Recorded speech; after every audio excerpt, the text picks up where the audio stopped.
All right. Thank you, Miguel, for everything that you're doing. Real quick, on a personal privilege, I want to thank my incredible parents, Mark and Terry, who are in the front over here, my brother Michael, who's the MCP Election Integrity Chair, for your support. And my incredible wife, Megan, who allows me to go to LD events every single night across the county. Thank you for pushing me to be the best person I can be. Thank you. Love you. Our next and final candidate for governor is Kelly Fryer.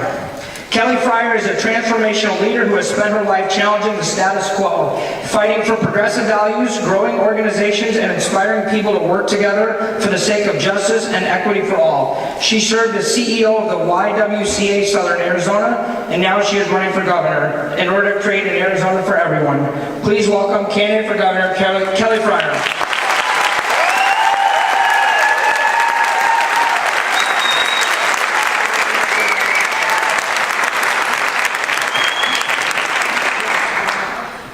I'm Kelly Fryer, and I would really like to be your next governor.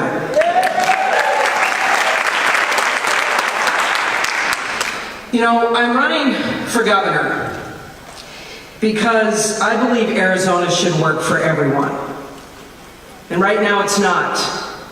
I think it can, and I think I can help. Now, I was going to give my usual stump speech this afternoon, but I just drove up here from Tucson, where 1,000 people are out there protesting that families belong together and children don't belong in cages.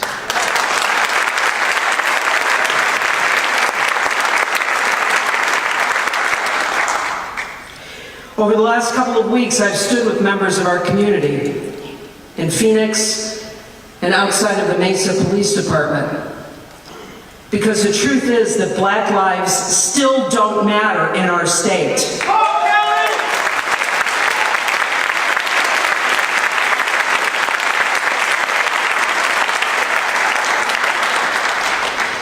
Last Saturday up in Flagstaff, a man in a wheelchair chased me down. I'm slow.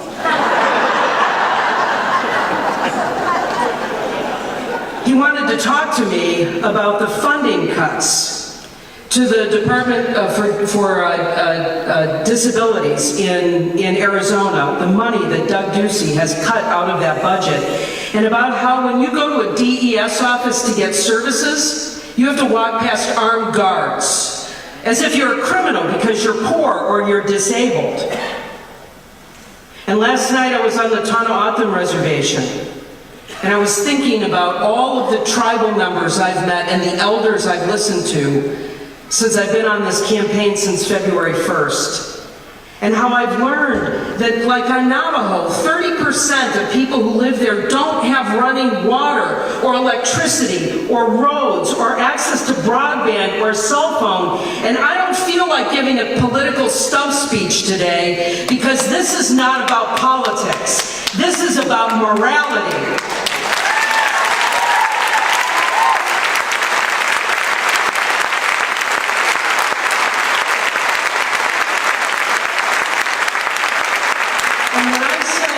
That this is not about politics, I mean it. This is not about, you know, who got the most signatures in Arizona this year, even though that was me.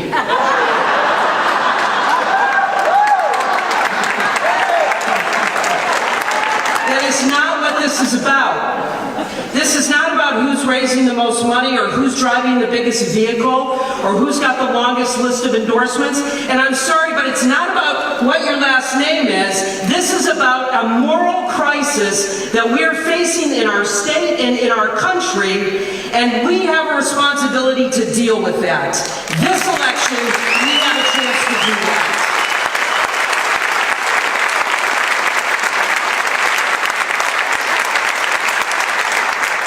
I am just old enough to remember watching the first human beings walk on the moon. Anybody else in this room old enough to remember that? I love Democratic activists. We're all old. You know what? And I watched that historic event happen on a black and white TV with rabbit ears. We have a governor who tells us we can't afford to pay our teachers or fix our potholes. What happened to vision?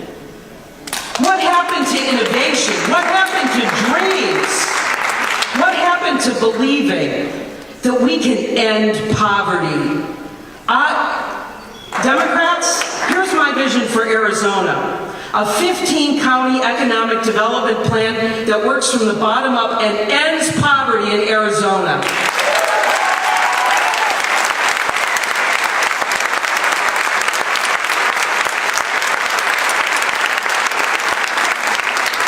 I believe that we can be the global capital for renewable energy and environmental technology.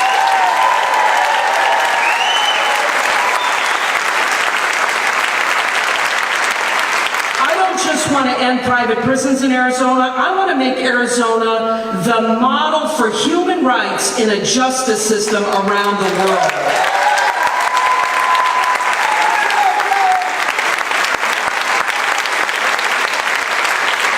And I don't just want to bust open those cages. I want every child and every family that comes seeking refuge to find a welcome in our state.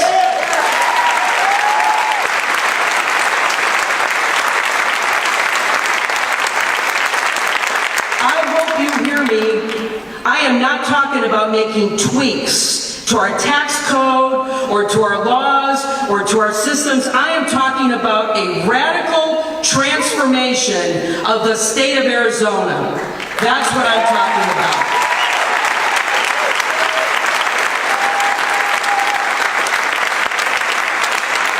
And I've been leading those kinds of transformations in the organizations that I've run for the last 29 years. As a pastor, as a seminary professor, as somebody who has consulted with and worked with organizations across the United States and Canada, at Arizona List during the 2012 election cycle, when we grew our membership by 40% and for the first time ever had a diverse membership base across the state of Arizona, and at the YWCA we've grown by 400% in the last 5 years and become a leading voice for racial, social, and economic justice in our state.